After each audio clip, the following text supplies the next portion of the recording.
Patay ang 67 anyos na OFW na nagbalik bayan matapos na masagasaan ng motorsiklo sa Mangaldan, Pangasinan.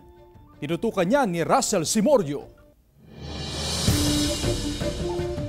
Nasawi ang 67 anyos na overseas Filipino worker na si Glenn Salcedo matapos masagasaan ng motorsiklo habang tumatawid sa National Highway ng Barangay Bantayan, Mangaldan, Pangasinan. Kwento ng katiwala ni Salcedo, patungo sila sa kabilang bahagi ng kalsada nang mangyari ang aksidente. Pagtawid namin, nasa kami, yung motor doon sa harapan ko mismo, nasa kaliwa. Siyang nabangga, mabilis. Yung motor nga, dito siguro ang doon sa jeep. Humihingi naman ng dispensa ang driver ng motorsiklo na si Joselito Santiago na nasa kustodiya na ng Mangaldan Police.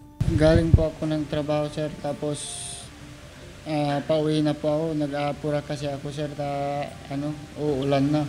Sa pamilya po nila, humingi po ako ng patawad.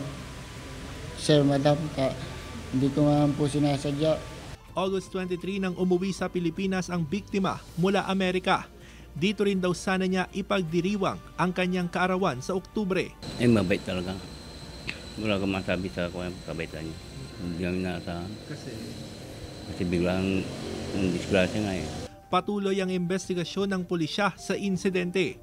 Kasabay nito ang paalala ng PNP. Iwasan po ang pag-inom ng alak, mga ganyan, bago yung biyahe, para masiguro po na ligtas po kayo sa inyong pagbabiyahe.